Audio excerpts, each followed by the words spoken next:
Hello, my name is Darlene Fisher, and I'm here to give you a short and sweet introduction to the Collaborative Learning Protocol. We have been working with the IB since the very beginning of 2020 to create a program, accreditation and evaluation program that was truly aligned rather than synchronized only in time. Why do we need it? Because schools were saying, if you please, can you create something that allows us to do accreditation and IB evaluation in one process? We're having similar conversations. We need to have one team, one school report, and one set of unified feedback. So we set about creating a protocol that would bring the core elements of both together and enable schools to have one set of conversations and embrace and be able to address deep conversations around learning that would satisfy both the IB's desire for the schools to evaluate their implementation of the IB programs, and also for schools to really dig deeply to see, with the programs and the curriculum that they've got in place, just how well is this actually working.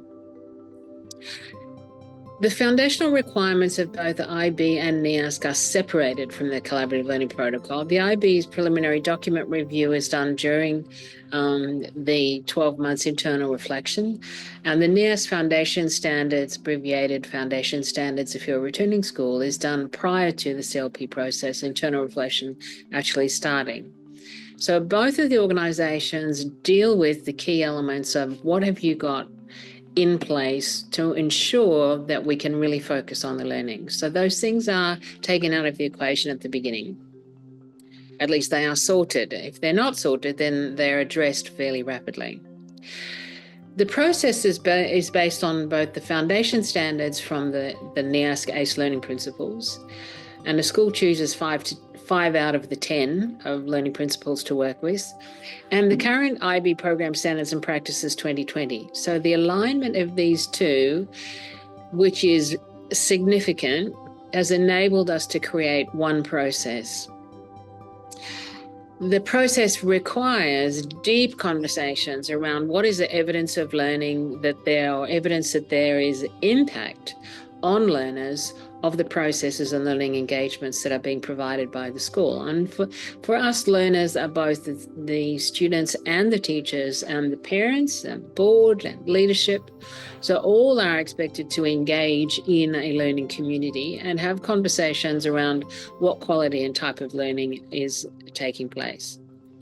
And through this process, you can see that a shared vocabulary to discuss the learning is created, which enables ongoing and sustainable growth to become a part of the school's culture.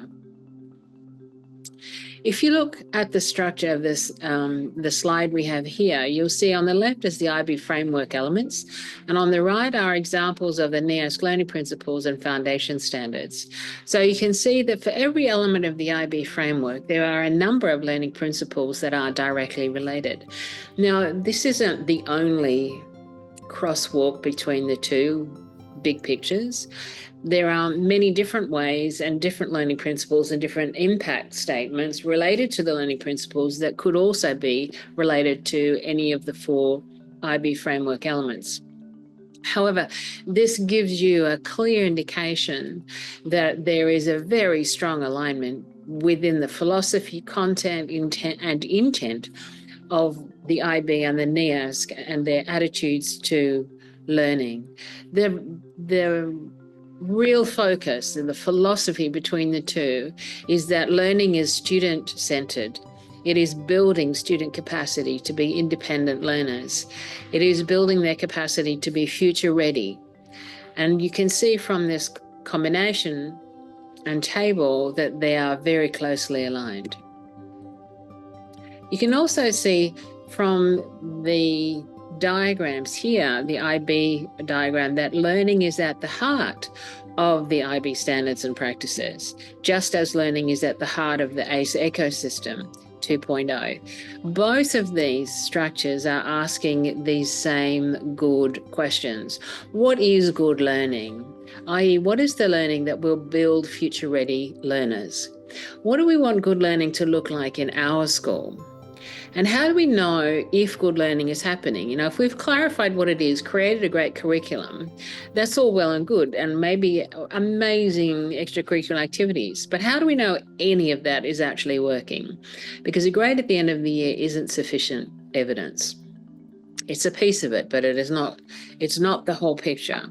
So then we have to really think about what is evidence of learning, and how can we use this evidence of learning that we collect in our school community to help us understand what's going on and what we need to improve in order to help teaching and learning to grow. So you can see both organisations are clearly focused around these ideas of what is good learning and how do we know it's happening and what do we do in order to make it better in our schools. So that is very short and sweet, but it gives you a bit of a taste. There's two of us at the IB, at NEASC, myself and my colleague Sharon Skridich, and Proserpina Lamini Fisher at the IB. We work very closely together to create workshops to train the visitors so that they, for both NEASC and IB, understand the COP and use the alignment between the two to really engage the schools in deep conversations. We look forward to hearing from you. If you have any questions, please do be in touch.